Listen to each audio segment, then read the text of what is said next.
The first step towards achieving your dreams is having the right coach.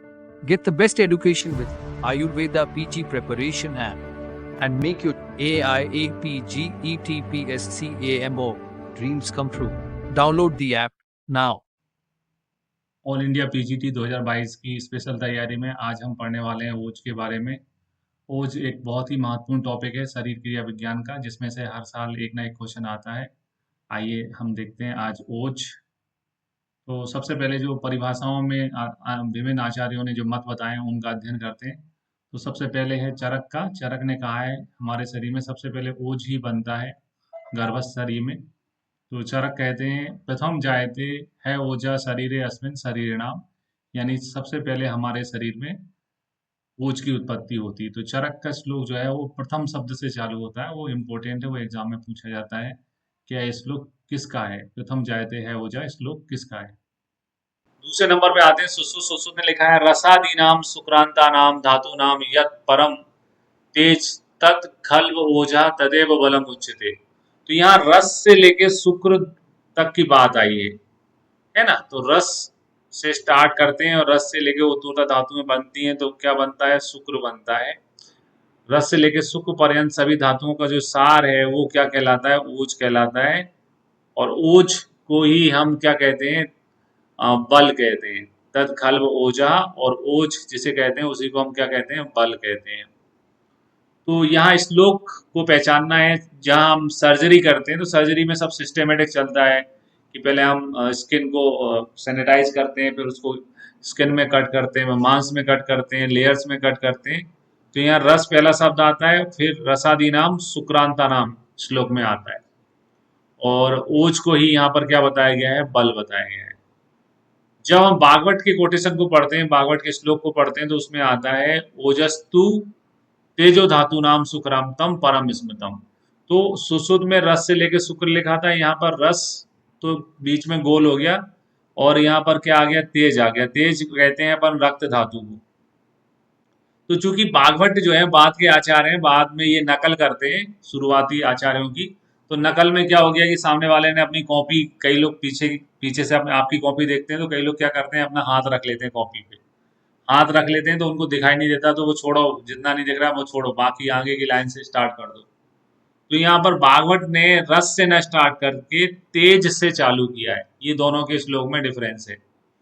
तेजो धातु नाम सुक्रांता नाम परम स्मृतम इसमें आता है। तो सुश्रुत के श्लोक में रस से शुक्र आता है और इसमें तेज से शुक्र आता है। तेज यानी रक्त को कहते हैं हम। यहाँ पर दोनों में अंतर है। यहाँ पर रस से शुक्र था, यहाँ रक्त से शुक्र आता है। ये हमारी एग्जाम हॉल में पहचानने की परीक्षा है। कुल मिला के हमने 3 श्लोक देखे और 3 श्लोक हमें अगर एग्जाम में आ जाते हैं तो चरक का स्टार्ट होता है प्रथम जायते, क्योंकि हम चरक से स्टार्ट करते हैं हर चीज। सुश्रुत सर्जन है, सर्जन में सब कुछ सिस्टेमेटिक होता है। सिस्टेमेटिक में रस से लेकर शुक्र पर्यंत धातुओं का सार ओज है, और उसी को उन्होंने बल भी कहा है। ओज को उन्होंने बल भी कहा है। भागवत लास्ट में आते हैं, लास्ट में जो आता है उसको तेज भागना पड़ता है, तो तेजो नाम धातु नाम से चालू करते हैं। ऐसा हमें याद रखना है। अब पढ़ते हैं ओज के बारे में, सभी आचार्य अलग अलग क्या कहते हैं।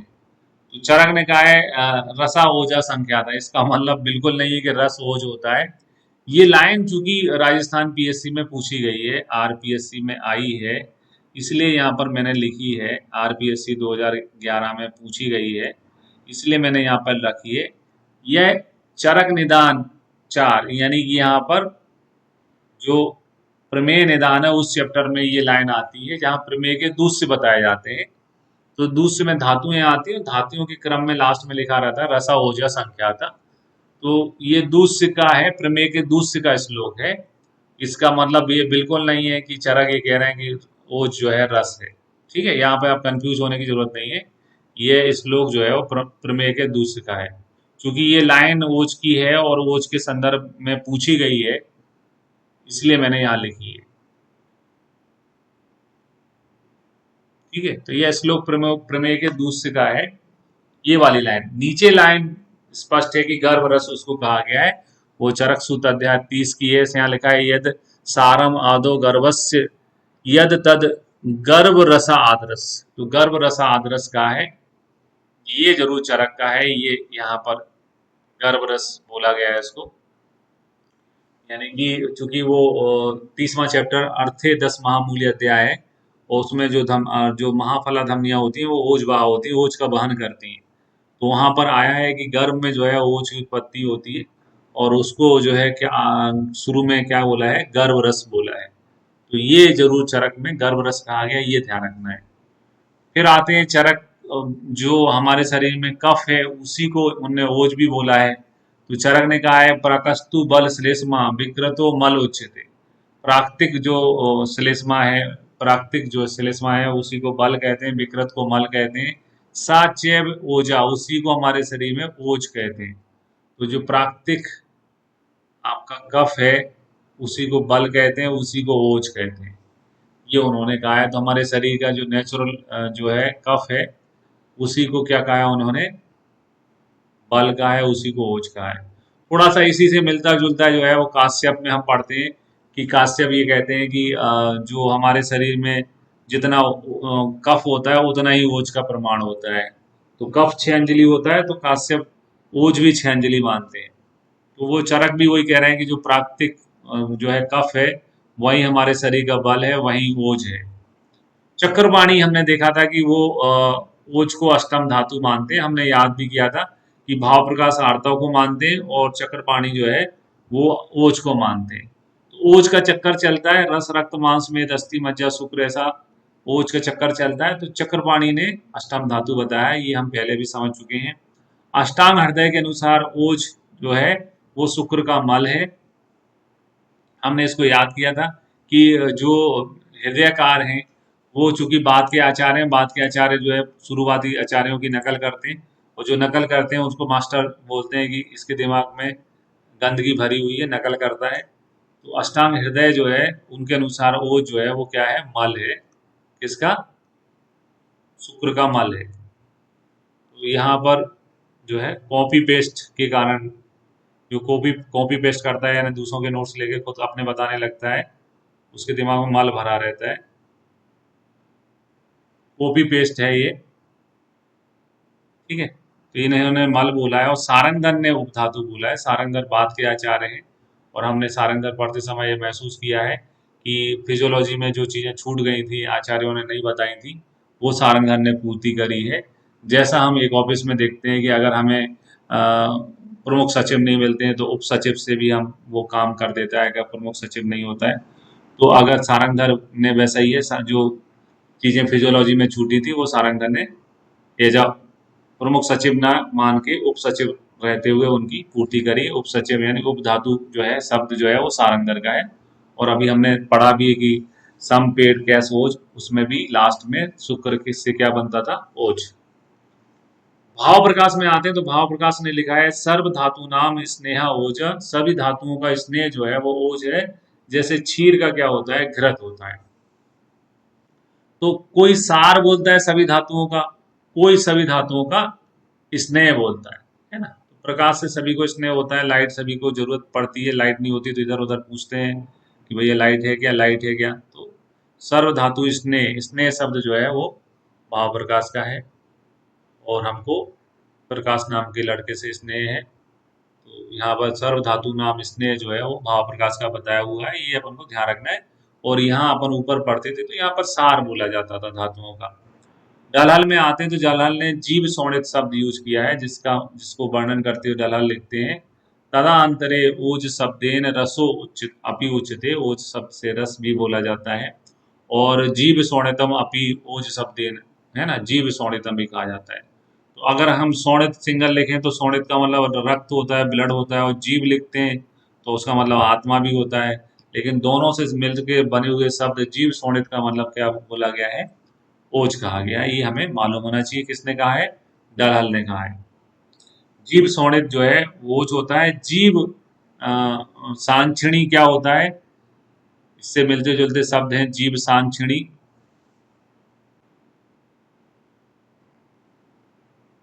है ना। नाड़ी परीक्षा के संदर्भ में सारंगधर कहते हैं कि करस्य मूलस्य अंगने, हाथ के मूल में जो अंग जो है, जो धमनी होती है वो जीव, जीव यानी आत्मा की गवाही देने वाली होती है। जीव सांक्षणी जो है वो क्या होता है, धमनी होता है। और जीवायतन, जीवायतन जो है वो सोतस को अष्टांग संग्रह ने कहा गया है ना। तो ये दो चीजें हमें ध्यान रखना है, जीव सौणितम क्या है, जीव सांक्षणी क्या है, और जीवायतनम क्या है। आते हैं उत्पत्ति में, तो उत्पत्ति में कहा है भ्रमरई फल पुष्पेभ्याम यथा संयते मधु तदेव ओजा शरीरेभ्यो गुणै संभ्रियते नृणाम। यानी जिस प्रकार भंवरे फल और पुष्पों से मधु एकत्रित करते हैं, उसी प्रकार शरीर में धात्वाग्नि अपने गुणों कर्मों द्वारा ओज धातुओं से ओज को एकत्रित करती है। तो ये चरक का श्लोक है, ये ध्यान रखना है। उत्पत्ति चरक बताते हैं, और चरक की उत्पत्ति में, ओज की उत्पत्ति में किसका उदाहरण दिया गया है, भंवरे और फूल का उदाहरण दिया गया है, ये हमें ध्यान रखना है। भंवरे और फूल का उदाहरण दिया गया, और श्लोक किसका है, चरक का है। अब बढ़ते हैं आगे ओज के स्वरूप में। तो चरक जो है, सबसे पहले जो गर्भस्थ ओज होता है, यानी जो गर्भ अवस्था में उत्पन्न होता है, उस ओज के बारे में लिखते हैं कि गर्भस्थ ओज जो है वो सर्पी वर्ण का, उसका वर्ण सर्पी वर्ण होता है, यानी कि वो घृत के समान दिखाई देता है, रस में मधु के समान होता है, और गंध में लाजा गंधी होता है। तो ये तीनों क्वेश्चन एग्जाम के हैं कि ओज, गर्भस्थ ओज का स्वरूप कैसा होता है। तो सर्पी वर्ण का होता है, मधुर रस होता है, मधुर रस होता है, और लाजा गंधी होता है। ये सभी क्वेश्चन एग्जाम में पूछे जाते हैं, जो कि आचार्य चरक ने 17वें चैप्टर में कियन शीर्षी अध्याय में बताए हैं। सर्पी वर्ण, मधुर रस, लाजा गंधी प्रजाति, ये गर्भस्थ ओज के हैं, जो गर्भ में ओज उत्पन्न होगा, गर्भ में इम्यूनिटी पहले आएगी सबसे पहले। फिर आते हैं हृदयस्थ ओज की, है ना। जैसे हम एक शरीरस्थ ओज गिनते हैं, और एक पूरे शरीर में रहने वाला अपर ओज, और हृदय में रहने वाला पर ओज, दोनों को काउंट करते हैं। वैसे ही यहाँ पर हृदयस्थ ओज के बारे में लिखा है, हृदय तिष्ठति यद सुद्रम रक्त मीसत सपीतिकम। यानी हृदय जो शुक्र जो ओज होता है वो शुद्ध होता है, और उसका वर्ण कैसा होता है, रक्तम ईसत पीतिकम। संस्कृत में इस शब्द का हमेशा मतलब समझ लेना, जहां पर ईसत लिखा होता है, ईसत, है ना, ईसत का मतलब होता है हल्का, लाइट कलर। बोले कैसे कपड़े पहन के आना, लाइट येलो, लाइट ग्रीन, हल्का, इसका मतलब होता है, मतलब लाल होता है और हल्का पीला होता है। रक्तम ईसत पीतिकम, लाल और हल्का पीला। अगर हम लाल और हल्के पीले कलर को मिलाएंगे, तो ये वैसे ही कलर हो जाएगा जो ऋषि मुनि पहनते हैं, जिसको भगवा कलर कहते हैं। हनुमान जी का जो कलर होता है वैसे ही कलर हो जाएगा, लाल और पीले को मिक्स करेंगे तो रक्तम ईसत सपीतिकम। क्योंकि गुरुदेव जो पहनते थे वही वही कलर सही है। तो रक्तम ईसितम ईसत पीतिकम, यानी लाल हल्का पीला कलर जो है वो चरक ने बताया है। तो चूंकि ये गुरु पहनते थे, तो गुरु के कलर उनको याद रह गया। अब सुश्रुत सर्जन है, सर्जरी में हमेशा कपड़े जो है सफेद कपड़े पहनाए जाते हैं, है ना, सफेद कपड़े, ताकि वो अपने देखा कि व्रण वगैरह के जो स्राव होते हैं वो पता चल जाए अलग से, कि यहाँ पर, है ना, पट्टी में भी अलग से पता चल जाएगा खून आ रही है कि पस आ रही है। तो सुश्रुत सर्जन है, तो उनने शुक्ल पीताब बोला, पीला तो कलर माना है, लेकिन क्या जोड़ दिया, शुक्ल पीताब।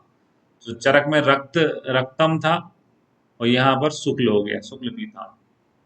भागवत आते हैं, भागवत बोला है कि यार एक कह रहा है रक्त, एक कह रहा है पीला, और एक मैं ही हूं जो सबसे लोहा लेता हूं, एक मैं हूं जो सबसे लोहा लेता हूं। तो उन्होंने कहा था, ये कह रहे थे, चरक बोल रहे थे लाल हल्का पीला, और मैं कह रहा हूं हल्का लाल पीला। हमको भी हल्के में मत लो, हम बता रहे हैं हल्का लाल पीला। तो यहाँ पर भागवत ईसत लोहित पीत बोलते हैं, ईसत पहले आ गया, जबकि चरक में ईसत बाद में होता था। तो एकमात्र भागवत हैं जो सबसे लोहा लेते हैं, सबसे अलग बताने का प्रयास करते हैं। तो लोहित पीतम जो है, भागवत के अनुसार ईसत लोहित पीतम बताए गए हैं। काश्यप में आते हैं, तो काश्यप कहते हैं कि भैया बच्चों को लाल पहनाओ, पीला पहनाओ, मुझे कोई दिक्कत नहीं, लाल बोलो, पीला बोलो, बच्चे पैदा होते हैं तो गोरा बोलो, पर काला कोई नहीं पैदा होता है। जैसा लोग कहते हैं कि बच्चा काला पैदा हुआ है, बच्चे या तो पिंकिश होते हैं या जो है रेडिश होते हैं। जो बच्चे पिंकिश होते हैं वो गोरे निकाल आते हैं बचपन में जब पैदा होते हैं, और जो रेडिश होते हैं वो थोड़ा डार्क कलर के हो जाते हैं। आस्याब का मतलब है काले नहीं होते। तो बच्चे बच्चे को काला नहीं बोला, हमारा कन्हैया बोल देना, और काला नहीं बोलना बच्चे को भाई, बच्चे को काला नहीं बोलना, कन्हैया बोल देना, तो हम समझ जाएंगे कि तुम्हारे अंतरात्मा क्या बोलने का प्रयास कर रही है ना। तो काला नहीं बोलना, काला नहीं बोलने के लिए उन्होंने कहा आस्याव रक्त पीतिकम, आस्याव रक्त पीतिकम, ऐसा करके हमें याद रखना है कि इनने आस्याव रक्त पीतिकम काश्यप ने बताया। फिर आओ चक्रपाणी, चक्रपाणी ने जो है श्वेत वर्ण का बताया हुआ है। चक्र में बोला है कि ओज जो है वो क्या है, अष्टम धातु है, अष्टम धातु है। तो शुक्र जो है जो सफेद होता है, शुक्र क्या होता है, सफेद कलर का होता है, उससे बनेगा ओज। तो वो उसके पास अलग से दूसरा कलर कहाँ से आ जाएगा, वो भी तो सफेद ही रहेगा। तो इस चक्कर में चक्रपाणी क्या बताते हैं कि ओज क्या होता है, श्वेत वर्ण का होता है। दलहल में आते हैं तो दलहल ने, क्योंकि अभी नीचे पढ़ेंगे उन वर्ण के आधार पर, वो तीन प्रकार के बताते हैं कि ओज तीन प्रकार का होता है, श्वेत वर्ण का होता है, तेल वर्ण का होता है और क्षौत वर्ण का है। तो डलहल जो है वो सुश्रुत के टीकाकार हैं। आपको मालूम किसके टीकाकार हैं, सुश्रुत के हैं। और सुश्रुत ने अभी अपन शुद्ध शुक्र के लक्षण पढ़े थे, तो उसमें पढ़ा था तेल क्षौत निभम, तेल, है ना। शुक्र कैसा होता था, तेल छौद्र निमम होता था। शुक्र, एक तो शुक्र सफेद होता है और दूसरा उन्होंने कहा है कि तेल छौद्र निमम होता है। तो बोला यार जो जो कलर का चीज लेके आओगे उससे वही बनेगा ना, है ना। तो तेल और छौद्र वर्ण का था तो वही कलर जो है ओज में भी जाएंगे जो शुक्र में कलर थे, क्योंकि अल्टीमेटली शुक्र से ओज बनना है। तो उन्होंने दलहल ने उसी चीज को रिपीट किया कि आप भूल गए, आपने बताया था कि शुक्र तेल छौद्र के समान होता है और शुक्र से आगे चल के ओज बनना है, तो वो भी वैसे ही कलर का ही रहेगा, तेल क्षौद एवं ही रहेगा। फिर आते हैं ओज के दो भेद, जहाँ दो भेदों की बात की जा रही वहां पर नाम आना है चक्रपाणी का। तो रस धातु के दो भेद, स्थायी और पोषक रस, किसने बताए हैं, चक्रपाणी ने। ओज के दो भेद किसने बताए हैं, चक्रपाणी ने। तो ये दो भेदों का चक्कर यही चलाते हैं।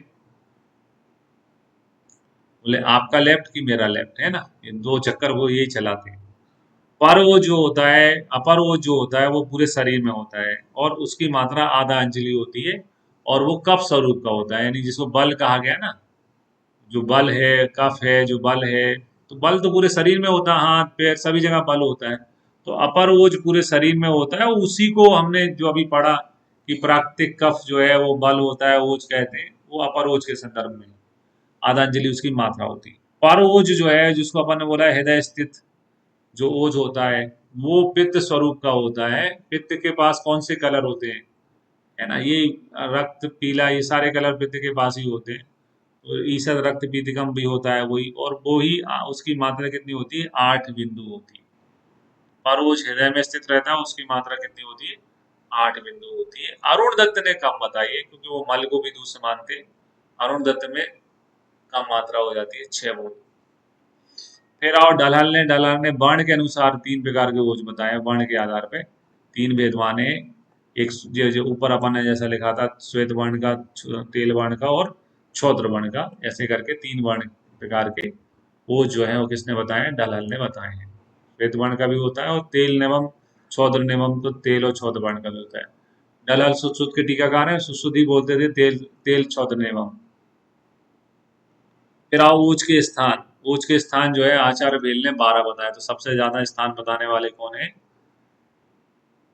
भेल है। भेल ने कहा है कि ओज धातुओं का सार नहीं है, दोष धातु मल का सार है, क्योंकि उन्होंने त्वक शोणित मांस मेद अस्थि मज्जा शुक्ल, शुक्ल यानी शुक्री है एक प्रकार से, तो धातुएं पूरी गिना दी, धातुएं पूरी बता दी। फिर श्वेत मूत्र पुरीस, है ना, मल पूरे बता दी, और दोष में बात दोष नहीं है, बाकी श्लेष्म पित्त है। तो इस प्रकार से दोष धातु मल मूलम ही शरीरम, दोष धातु और मल का सार है ओज, यानी कि इन 12 स्थानों पे रहता है। अगर धातुओं का सार है तो उसके 7 स्थान होने चाहिए थे, इन्हें 12 स्थान बताए। तो आचार्य भील ने 12 स्थान बताए, दोष धातु और मल तीनों को इसमें काउंट करवाया, केवल बात नहीं होता है इसमें। सुश्रुत मानते हैं कि वो जो है वो सर्व शरीर में रहता है, सा से सुश्रुत, सा से सर्व शरीर, और पूरे शरीर में मानते हैं सुश्रुत। दे देश अवयव स्तेन व्याप्तो भवति देहि तद अभाव सीरियंते शरीरी शरीरनाम, उसके अभाव में शरीर का शरण हो जाता है, शरीर नष्ट हो जाता है। ये लाइन भी इम्पोर्टेंट है। ये लाइन जो है, जैसे वो रसा ओजा संख्या था एग्जाम में आया था, वैसे ये लाइन भी एग्जाम में आई हुई है। आरपीएससी ग्रामीण जो एक बार हुई है 2011 में, उसमें ये क्वेश्चन आया हुआ है। क्वेश्चन अजर अमर होते हैं, इमोर्टल होते हैं, यानी एक बार कहीं आ जाते हैं तो दोबारा कभी भी प्रकट हो सकते हैं। तद अभावा सीर्यन्ते शरीरे शरीर नाम किस के संदर्भ में कहा गया है? तो वो ओज के संदर्भ में कहा गया है। यानी जब हमारे शरीर में ओज कम हो जाता है, यानी हमारी इम्यूनिटी चली जाती है, तो हमारा शरीर का नाश हो जाता है। चरक क्या मानते हैं? चरक ये मानते हैं तत्परस ओजा स्थानम तत् चैत्र संगम, पर ओज का स्थान क्या मानते हैं? हृदय। तो प्राकृतिक को बल बोलते हैं, श्लेष्मा कफ बोलते हैं, और जो पर ओज है उसका स्थान क्या मानते हैं? हृदय मानते हैं। फिर आओ ओज के गुणों में, तो ओज के गुणों में चरक ने बताया है, गुरु शीत मृदु संलक्षण बहलम मधुरम स्थिरम प्रसन्नम पिच्छलम स्निग्धम ओजो 10 गुणम स्मृतम। मैं हमेशा एक चीज कहता हूँ, जब श्लोक में कुछ संख्या लिखी आ जाती तो संख्यावाची क्वेश्चन हमेशा बनता है। यहाँ श्लोक में लिखा आ गया 10 गुण होते हैं, तो एग्जामिनर द्वारा ये पूछना कि ओज के कितने गुण होते हैं वो तो तय है। 10 गुण होते हैं, गुरु शीत मृदु संलक्षण बहलम मधुरम स्तरनम प्रसन्नम पिच्छलम स्निग्धम ओजो 10 गुणम सुतम। और हमने संहिताओं के पढ़ते समय इस चीज को गौर किया है कि ओज के जो गुण होते हैं और विष के जो गुण होते हैं एक दूसरे के विपरीत होते हैं। मध्य के गुण जो होते हैं वो ओज के गुणों के विपरीत होते हैं। मध्य जो है ओज को के गुणों के विपरीत होने से हमारे शरीर में ओज का नाश करके बुद्धि को हर लेती है। सुश्रुत में आते हैं, तो सुश्रुत में लिखा है ओजा सोमात्मकम। सोम यानी कि जैसे हमने हर चीज में कहते हैं आग्नेय और सोम, तो जैसे शुक्ल सोम होता है वैसे ओज भी सोमात्मकम होता है। स्निग्धम शुक्लम शीत स्थिर सरम विभक्तम मृदु मत्सन्नम प्राण आयतनम उत्तमम। तो प्राण आयतन की संज्ञा जो है, या प्राण आयतन किसके लिए कहा गया है? सुसुध में। तो प्राण आयतन ओज के लिए कहा गया है। और आगे चल के जो है, जब मूत्र निर्माण की विक्रिया बताई है, तो सुसुध ने बस्ती के लिए भी प्राण आयतन लिखा है ना, बस्ती के लिए भी प्राण आयतन लिखा है। और चरक ने तो बस्ती तो क्या है, चरक ने तो मूर्धा संख्य द्वयी, है ना, रक्त ओज शुक्र कंठ गुदा सबको लिए 10 प्राणायतन बताए। तो सुध ने ओज को भी प्राणायतन बोला है और बस्ती को भी प्राणायतन बोला है। प्राण आयतन कहने का मतलब है प्राणों का घर, यानी जहां हमारी प्राण निवास करते हैं। प्राण आयतन संज्ञा दो को मिली है, ओज को और बस्ती को भी मिली है। अब एक क्वेश्चन और इसमें से बनाया जा सकता है कि चरक और सुश्रुत के कितने गुण समान हैं? ओज के कितने गुण समान है? तो अगर हम इसको देखते हैं तो देखो, इसमें एक स्निग्ध गुण है जो दोनों में है, स्निग्ध गुण दोनों में है। दूसरा हम देखते हैं कि शीत गुण दोनों में है, इसमें भी शीत है, यहाँ पर भी शीत है। स्थिर गुण तीनों में तीसरा है जो दोनों में कॉमन है। मृदु गुण जो है वो चौथा है जो दोनों में कॉमन है। मृदु जो है वो दोनों में लिखा हुआ है। तो चरक सुश्रुत में से अगर देखें तो केवल 4 गुण जो हैं वो सेम है, बाकी दोनों के गुण जो है अलग अलग, 6 जो है वो अलग अलग शब्द यूज किए गए हैं।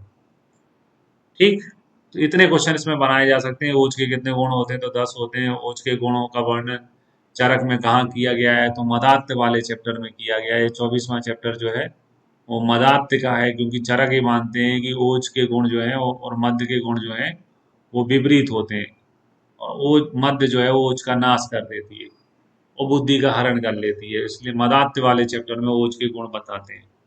अल्दो उनने ओज का वर्णन कियन शेष अध्याय में शुरू में किया हुआ है। और सुश्रुत में दो धातु मल मूलम ही शरीरम, जो श्लोक जहाँ चालू होता है, दो धातु 6 वृत्ति अध्याय 15वां है, वहां बताया गया है। और 4 गुण जो है समान बताए गए हैं।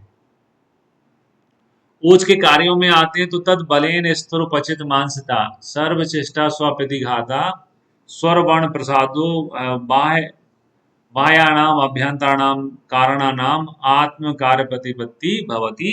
यानी ओज के कार्य क्या है? ओज बल है, और हमारे शरीर में जो चेष्टाएं हैं, स्वर वर्ण है, चेष्टाओं को करने वाला, यानी हम जब हमारा शरीर स्वस्थ होता है उसमें इम्यूनिटी होती है तो रिस्पॉन्स अच्छा होता है, स्वर वर्ण अच्छे होते हैं, और हमारे शरीर की चाहे बाह्य इंद्रियां हो चाहे अभ्यंतर इंद्रियां हो, वो अपने कार्यों को अच्छे रूप से संपादन करती है। मतलब परफेक्टली ऑलराइट हमारा शरीर कार्य करता है।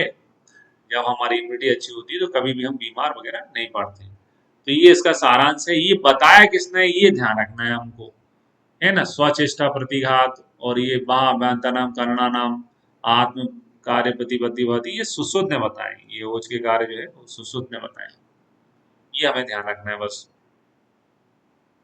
फिर आते हैं ओज के क्षय में। तो ओज के क्षय के कारण में सुश्रुत ने 7 कारण बताए, क्योंकि 7 चीजों का सार है, 7 चीजों से बना है, तो क्षय के कारण भी कितने बताए गए हैं, 7 ही बनाए गए हैं। 7 धातुओं का सार है, तो क्षय के कारण भी कितने बताए गए हैं, 7 बताए गए हैं।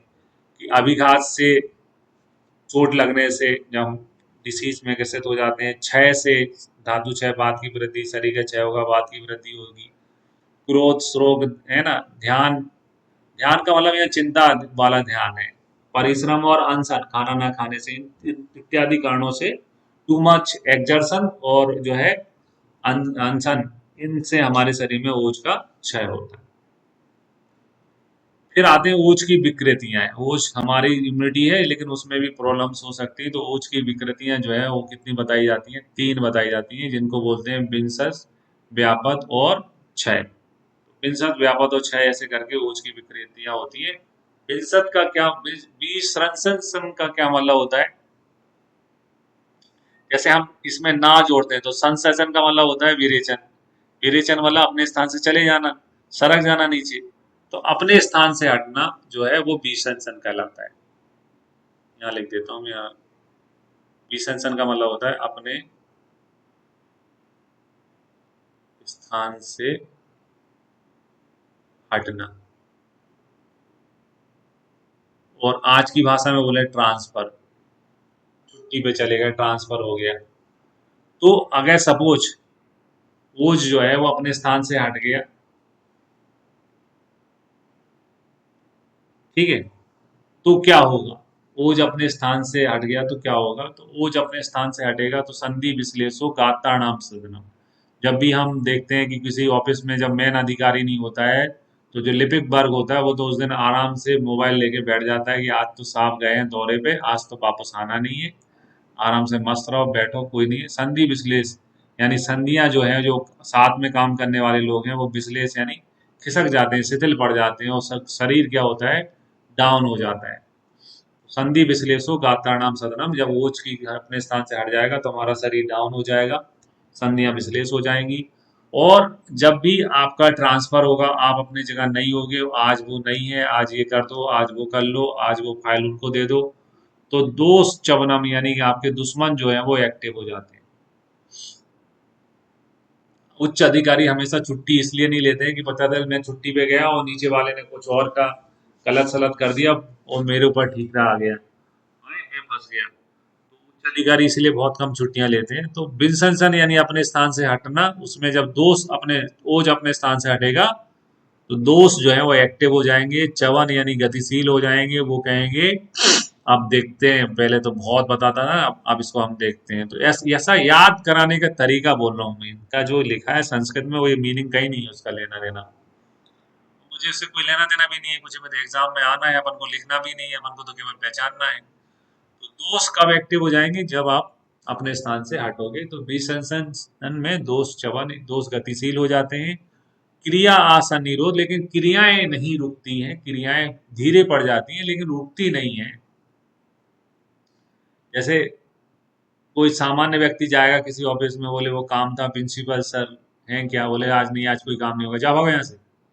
और कोई दूसरे ऑफिस का बड़ा अधिकारी पहुंचेगा, बोले प्रिंसिपल सर नहीं है, तो नहीं है तो क्या हुआ, चार्ज दे के गए होंगे किसी को, बुलाओ जिस किसको चार्ज दे के गए हैं, बुलाओ अभी हाल। तो काम नहीं रुकेंगे, मतलब गति कम पड़ जाएंगी, दोस्त एक्टिव हो जाएंगे, लेकिन काम, क्रिया आसन निरोध, क्रियाएं जो है अवरुद्ध नहीं होती हैं। ये हो, अब आते हैं आपका व्यापत। व्यापत तो अपन पढ़ते हैं, जिसमें व्यापत का मतलब होता है गुणों में कमी।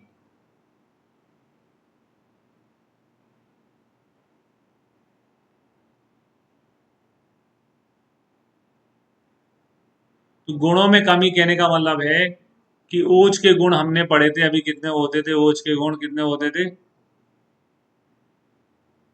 10, ठीक है। अब गुण में कमी हो गई, दो तीन कम हो गए, कितने बचे, 7। 7 गुण किसके होते थे, कफ के। है ना, क्योंकि ओज कफ है, बल है ना। पर ओज से अपर ओज हो गया, मतलब कम हो गया, है ना। तो अगर ओज जो है उसके व्यापक हो जाएगा तो उसके गुणों में कमी हो जाएगी, तो गुणों में कमी होने से वो कफ बन जाएगा। अब हमें बताओ कफ के लक्षण क्या होते हैं हमारे शरीर में। कफ के लक्षण होते हैं हमारे शरीर में, पहला तो गुरुगातता, हैवीनेस। फिर कफ का लक्षण होता है आपका तंद्रा, निद्रा, है ना, ये कफ के ही लक्षण होते हैं। गिलानी, आलस्य, गिलानी, ये कफ के ही लक्षण होते हैं। तो कुल मिला के ये गुरुगात्रता, गिलानी, तंद्रा, निद्रा, ये हमें कफ के लक्षण देखने को मिल जाएंगे। अब गुणों में कमी है, कमी आई है यानी क्षय हुआ है, तो क्षय होने के बाद में वात की भी वृद्धि होगी, तो वात की भी थोड़ा जकड़ाहट भी आ गया, वात का स्तब्धता, शोफ भी आ गया वात का। तो कफ गुण में कम होने से कफ तो बना है, लेकिन क्षय जब भी कब कुछ चीज कम होती है तो उसके स्थान में क्या आती है, वायु आती है। तो कुछ वात के भी लक्षण है, स्तब्धता, वात, शोफ। और वर्ण भेद, उन्हें बोला कि ओज तुम्हारा कलर क्या है, बोले मैं हल्का पीला और लाल कलर पहनता हूँ भैया मैं। बोले वो कलर नहीं चलेगा, अब तुम कफ हो गए हो। कफ का कलर क्या होता है, एक ही होता है, श्वेत। तो अपने कपड़े चेंज करो, जाओ कपड़े बदल के आ जाओ, या प्रिंट पहन के आ जाओ। कफ का कलर क्या होता है, श्वेत। बोले ये कपड़े जो तुमने पहन रखे हैं ये नहीं चलेंगे, कलर चेंज हो जाएगा, जाओ अपने कपड़े चेंज करके आओ। वर्ण भेद, कलर जो है वो शरीर का चेंज हो जाता है, वर्ण भेद इसमें देखने को मिलता है। तो ऐसे जैसे मैं समझा रहा हूँ वैसे आपको याद रखना है कि व्यापक का मतलब होता है गुणों में कमी। तो जब ओज के गुणों में कमी होती है तो ओज के गुण 10 होते हैं, दो चार कम हो जाएंगे तो 7 हो जाएंगे, तो 7 कफ के होते हैं, कफ जैसा हो जाएगा। तो कफ के लक्षण होते हैं गुरुगात्रता, गिलानी, तंद्रा, निद्रा, आलस, तो ये लक्षण आ जाएंगे। और कमी होगी यानी क्षय होगा तो वात की वृद्धि भी होगी, तो वात के भी कुछ लक्षण आएंगे, जैसे स्तब्धता, वातशोथ। और चूंकि ओज के कलर हमने अभी ऊपर पढ़े कि रक्त हल्का लाल पीला होता है, तो उसकी जगह क्या हो जाएगा, यहाँ पर कलर अब वो नहीं रहेगा, कलर चेंज हो जाएगा, तो क्या आएगा, वर्ण भेद। ये सारे क्वेश्चन एग्जाम में सिंगल भी पूछा जा सकता है और पूरी लाइन भी पूछी जा सकती है। अब आते हैं क्षय। तो क्षय का क्या मतलब होता है, पहले उसको समझते हैं। तो क्षय का मतलब होता है मात्रा में कमी, क्वांटिटी में कमी। 8 बूंद तो कोई चीज होती है, 8 बूंद में भी कम हो जाएगा तो फिर बचा क्या, है ना।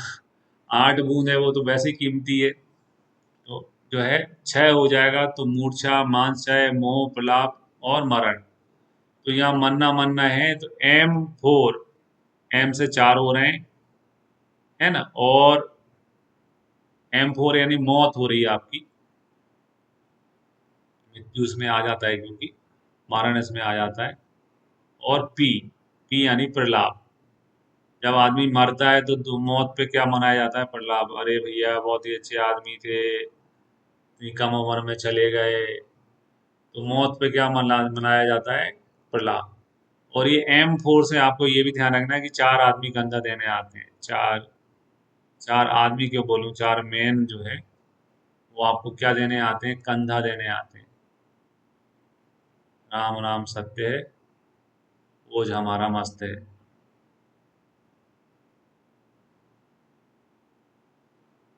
इसी से याद करना है कि ओज का जब क्षय होगा हमारे शरीर में, अल्टीमेटली जैसे हम एड्स को मानते हैं कि ओट्स में एड्स जब बीमारी होती है तो हमारे शरीर में इम्यूनिटी की कमी हो जाती है, और इम्यूनिटी की कमी होने से कोई भी रोग आ जाता है और हमारी अंतोगत्या उस रोग के इन्फेक्शन से, क्रोनिक इन्फेक्शन लाइक टीबी से मृत्यु हो जाती है। तो उसमें मरण होना है, मरण यानी मौत।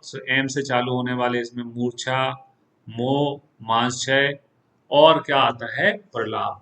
M4P, मौत, प्रलाप देखने को मिलेगा अगर ओज का क्षय हो जाएगा। ऐसे करके आपको याद रखना है। अब ओज को जो है, अगर हम ओज और बल के भी बताए गए हैं यहाँ पर, बल विकृतियां, तो यहाँ पर ये समझना है ओज जो है, यहाँ पर ओज सुश्रुत बताते हैं। ये हम जो पढ़ रहे हैं पूरा विकरण, ये सुश्रुत के अनुसार पढ़ रहे हैं, है ना। ये ओज जो है वो पर ओज है एक प्रकार से, उसकी बात कर रहे हैं।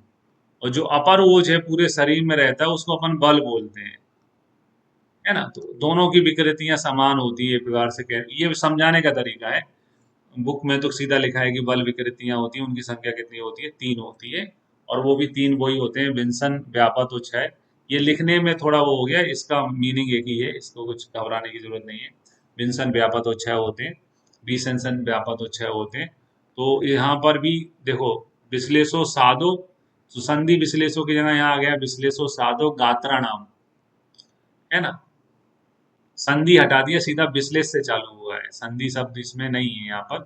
विश्लेष और गात्राणाम, गात्राणाम सदनम के यहाँ साधो गात्राणाम लिख दिया। दोष विंशनम श्रम, तो यहाँ पर जो नई चीज जुड़ गई है वो है बल का श्रम से बहुत मतलब होता है ना। किसी की ताकत को अपन को कम बताना होता है तो यही बोलते हैं, क्या तुम्हें ताकत ही नहीं है, बस थक गए, हो गई, बस इतना ही। मतलब किसी को ताने मारना होता है उसकी कमजोरी के लिए, तो अपन ये बोलते हैं बस थक गए, हो गई, इतना ही था दम। तो बल वाले में श्रम शब्द दोहराया जाता है, और दोष चवन के लिए जगह दोष विसंसन शब्द ही लिखा रहता है। बल वाले में श्रम आ जाता है, थक गए। तो यहाँ दोष विसंसन की जगह के बाद में क्या लिखा है, दोष चवन की जगह दोष विसंसन लिखा है, और यहाँ श्रम लिखा है। और क्रिया आसन्निरोध की जगह यहाँ लिखा है अप्रचुर्यम क्रियाणाम, मतलब काम होगा लेकिन कम हो गए, बोले मेन मेन चीजों पे साइन कर दूंगा भैया, बाकी तुम्हारे साहब आएंगे वही देखेंगे। जैसा अक्सर होता है कि एक दिन का चार्ज किसी को मिलता है तो वो यही करता है, भैया मेन कोई डायरेक्टेड का पत्र हो तो वो बता दो, वो मैं कर देता हूँ, बाकी ये तुम्हारे काम एप्लीकेशन में एप्लीकेशन तुम्हारे साहब आएंगे वही देखेंगे। बस ये अंतर है, यहाँ पर श्रम आ गया और श्रम के बाद में आसन्निरोध की जगह अपिचुर क्रियाणाम आता है, और वही के वही लक्षण यहाँ पे बताए गए हैं। श्रम यहाँ पर एक्स्ट्रा है, दोष चवन की जगह दोष संसर्जन शब्द यूज किया है, और थोड़ा घुमाया है, संधि विश्लेष के यहाँ विश्लेष लिख दिया, और गात्राणाम सदन के यहाँ साधो गात्राणाम लिख दिया है। व्यापद में आते हैं तो व्यापद में भी लिखा है गुरुत्वम स्तब्धता अंगेशु, पलट दिया चीजों को, गिलानी लिख दिया। वर्ण भेद क्या, वर्ण भेद यहाँ पर भी लिख दिया, तंदा निधा बल स्पात शोभो बल व्यापद लक्षणम को। कुल मिला के सेम है, कोई अलग से याद करने की जरूरत नहीं, दोनों के लक्षण बिल्कुल सेम है, शब्दावली में थोड़ा आगे पीछे है। छह में आते हैं तो छह में लिखा मूर्छा माछ मोह प्रलापो। अब ये चूंकि अज्ञान यहाँ पर एक्स्ट्रा आ गया, मूर्छा मानस मोह प्रलापो पूर्वोक्तानि लिंगानी मरणम च बल छे, मरण इसमें भी हो रहा है लेकिन अज्ञान और आ गया, है ना। ठीक है, इसमें अज्ञान आ गया। और फिर एक अपन ने पढ़ा था कि इसको जो ये अपर ओज होता है ये किसके स्वरूप का होता है, कफ स्वरूप का होता है, आपको मालूम है। अभी अपन ने लिखा था ये कफ स्वरूप का होता है, कफ कोई प्राकृतिक कफ है जो इसको ही बल कहते हैं। और अभी मैंने आपको पढ़ाया था कफ के बारे में कि शरीर में ज्ञान अज्ञान का कारण क्या होता है। लिखे कमेंट बॉक्स में ज्ञान अज्ञान का कारण क्या होता है हमारे शरीर में, ज्ञान अज्ञान का कारण क्या होता है। बिल्कुल सही, ज्ञान अज्ञान का कारण क्या होता है, कफ होता है। इसलिए जो है यहाँ कफ होता है, इसलिए यहाँ पर कफ का एक लक्षण कि वो कफ की कमी होगी तो हमारे शरीर में मतलब कफ विकृत हो जाएगा, कफ कम हो जाएगा, प्राकृतिक कफ नहीं रहेगा तो हमारे शरीर में क्या आ जाएगा, अज्ञान आ जाएगा। ये हम बल पढ़ रहे हैं जो कि कफ के स्वरूप का होता है, इसलिए यहाँ पर अज्ञान शब्द आ गया। तो विंसेंट में एक स्पेशल शब्द आ गया श्रम, और क्षय में स्पेशल शब्द आ गया अज्ञान। और क्रिया आसन्निरोध की जगह लिख दिया आप प्रचुर क्रियाणाम। इस प्रकार से ओज की विकृतियां और बल की विकृतियां दोनों का वर्णन किया है, क्योंकि पर जो हृदय में स्थित ओज है वो एक्चुअल में ओज है, और जो हमारे शरीर में होता है अपर ओज वो बल कहलाता है, वो प्राकृतिक कफ रहता है हमारे शरीर का। फिर आओ ये सुश्रुत में तो अलग बताया गया है, चरक में देखते हैं, चरक का श्लोक हम ये पढ़ रहे हैं, चरक सूत्र 17वें अध्याय का। तो वहां पर जब सभी धातुओं का क्षय बताया गया तो ओज का भी क्षय बताया कि ओज क्षय क्या होता है। तो ओज क्षय में लिखा है विभेति, यानी व्यक्ति डरा हुआ रहता है। विभेति दुर्बलो भीक्षणा ध्यायाति व्यथेंद्रिय, तो ये ध्यायाति व्यथेंद्रिय 2-3 बार एग्जाम में आया हुआ है ना, आयुर्वेद विशेषज्ञ की एग्जाम में भी पूछा गया है। विभेति दुर्बलों भीक्षणा ध्यायाति व्यथेंद्रिय दुस्सायो दुर्बना रुक्षा क्षामस चैव सोज संचय। धातु क्षय वात की वृद्धि हमेशा होती है, किसी का भी क्षय हो तो रुक्षता यानी वात का लक्षण हमेशा आ ही जाता है। विभेदी यानी ओज के क्षय होता है तो व्यक्ति बोलता है अब तो मरने वाला है, तो डरा हुआ महसूस करता है।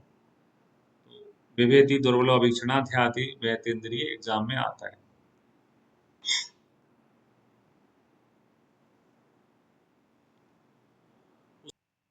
तो यह थी ओज के बारे में जानकारी। अगर आपको हमारा वीडियो पसंद आया तो इसे लाइक करें और हमारे चैनल को सब्सक्राइब करें। बेल आइकन का बटन जरूर दबा दें ताकि आने वाले वीडियो के नोटिफिकेशन आपको मिलते रहें। वीडियो को अंत तक देखने के लिए आप सभी का धन्यवाद। अगर आपको हमारा वीडियो पसंद आया तो इसे लाइक करें और हमारे चैनल को सब्सक्राइब करें। वीडियो को अंत तक देखने के लिए आपका बहुत बहुत धन्यवाद।